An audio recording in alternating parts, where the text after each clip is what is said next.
4:00 ng umaga, habang ang karamihan ay tulog pa, si Raven ay gising na.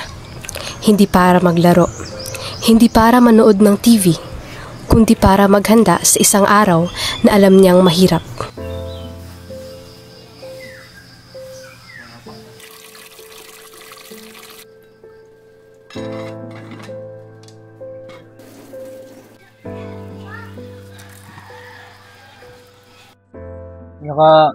Ako nga challenge yun eh.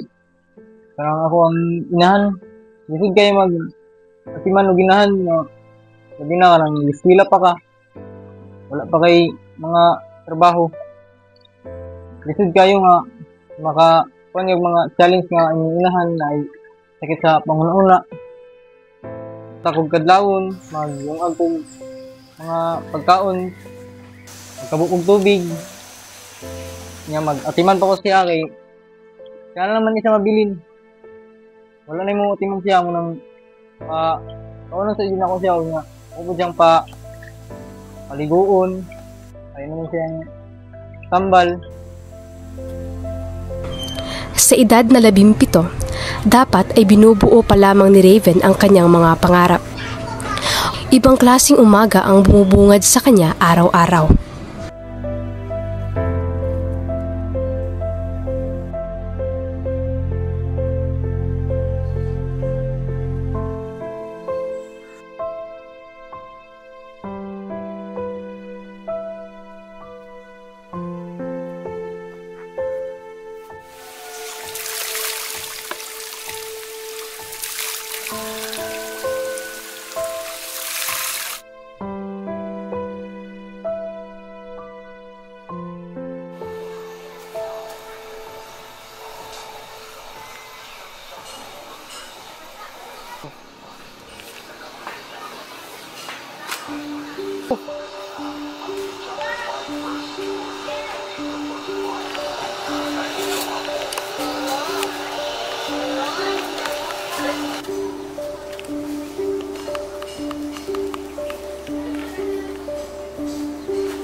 Naitabo sa mama, bantog daw ni anak siya kay ngayon na punin sa kuha ka ng sa una daw ng hilig na siya ka ng laag-laag. Kanya mura ka na nabuntis siya ba nga walay kaon-kaon nang aning anak siya bughat. Pag panganak mo daan naging siya ni anak gid nga nanay sakit sa utok. Anang mura ka nang di na niya makontrol kay pag panganak na ko siyempre kasi kaon-kaon mura stress siya nga nang nabughat mo siya. Bawat araw, bumababa siya ng bundok. Tinatahak ang 3 kilometrong daan papunta sa paaralan. Hindi biro ang kanyang ruta. Maputik, madulas at delikado. Pero hindi ito naging hadlang. Hindi siya sumusuko. Dahil para kay Raven, ang edukasyon ay hindi luho, kundi pag-asa.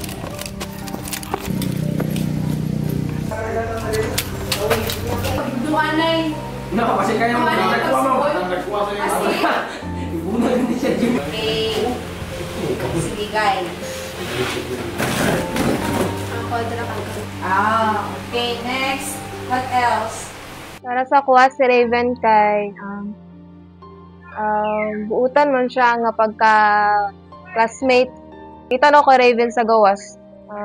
Katong gingon ko na sige siya kanang maghinuktok siya then napoy kas namang good nga makita na ko sa iya nga kanang paningkamot po siya kay makita na ko sa iya nga kanang gapasan siya og kanang kupras. Magapasan siya og kupras then tungas po siya og bukid. Siya ra isa then ngit-ngit kaayo then para na ako si Raven normal lang siya estudyante. Like sa ubang mga student, sahay, kusog po siya mo katawa. Napoy mga days nga bation niya nga laay siya. Napoy days nga active pud kay siya. Usahay ang iyahang mga ginabati imuhang makita sa iyahang mga mata kay na may panahon nga kung laayon siya kanang magpuyo na siya sa bangko nga ma-feel nimo nga murag naa siya problema siyang family. Nga, usahay, ako siyang pangutanon. Okay ra na, Bin. Usahay mo, yung pugo lang saya, usahay. Okay ra na, Bin. Gani, kuan ko saya ba, storya ko saya last time na. Kanang, dili ta makapilig family. Pero, naami diri mga teachers na pwede may maging family nimo. Si Reven, akong nailhan yung sa kabata nga nagkinahanglan o tagad sa dili lang sa mga kahigalaan kundi apil pod ang pagtagad sa mga ginikanan. Isip usa ka magtutudlo akong kahangawa sa kahimtang ni Reven. Matapos ang isang buong araw sa paaralan, muli namang tatahakin ni Raven ang pabalik na daan. Mahaba, matarik at puno ng panganib. Pero hindi pa rito na natapos ang kanyang tungkulin. Sa pag-uwi niya, hindi pahinga ang kanyang sasalubungin, kundi panibagong hamon.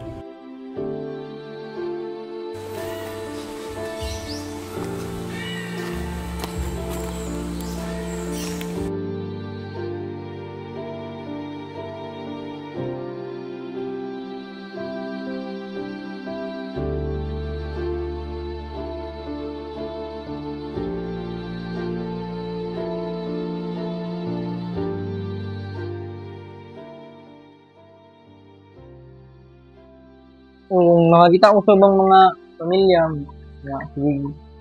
yung mga suri-suroy, mga lipayon kayo, maibog ko siyempre akong inahan, yung anak, ako rapigid ang mga timan. Unay, kung sa, gusto nyo kumilak, pero hindi na ako ihilak yun, pero gusto nyo kumilak nga, labi na mga naanaw, nga kakapoy, marag ko maglagot, pero hindi nang gina ko ihilak. Kanang mga smell o silan, inuod yun nga. Pero, pag-abot yun ako sa balay yun, mawala na yun akong mga kalipay na, mawala na akong mga katawa. Kay, kaguol na po ng mauli ko, kaguol na po ng sugat na ako. Yung mga timan ako sa inahan, bansa, mga kahago, makauna-una ko sa mga kahimtang. Ito yung milagong maabot. Ang gustong tarong na makuhan ka ng natarong na akong mama. Okay na yung una-una ba? Parang dili na siya ang atiman nun. Parang siya na yung matimang sa kuha kada adlaw. Okay, di makaya kung kuhan kayo, labi nag-iskila pa. Gusto di kayo para sa kuha.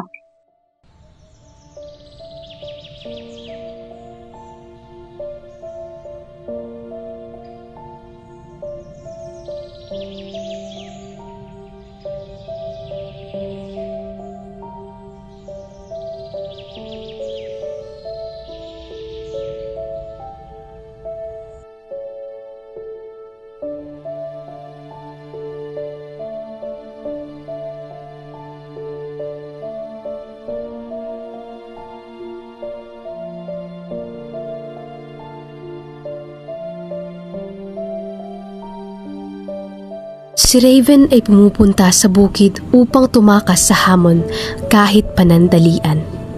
Sa lugar na tahimik, pinapalitan ng ingay at pagod ng mundo ng sariwang hangin at payapang tanawin upang lumakas para harapin ang hamon ng buhay. Ang lugar na payapa na kung saan siya ay panandaliang nanahan.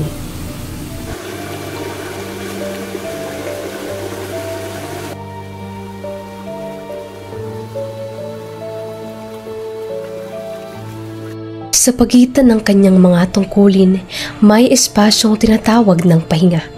At doon, sa gitna ng buhay na mabigat, umuusbong ang isang uri ng kapayapaan na kakaiba, tahimik at tila isang himala.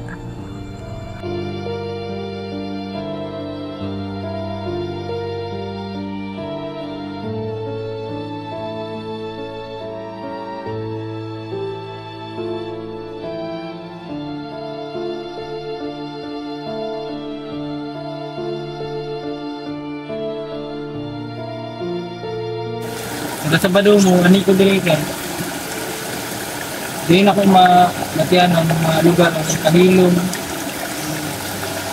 Nakawala sa akong problema nga ginamuna-una sa random. Kung makatakas ko kay kadali lang. Sa bawat hakbang ni Raven, may kwento ng sakripisyo at pag-asa. Sa mga sandaling tahimik, natutunan niyang yakapin ang sarili. At sa gitna ng kanyang mga tungkulin, natagpuan ang kapayapaang hindi kailangang ipagsigawan. Isang himala na hindi sa mga mata, kundi sa puso matutuklasan.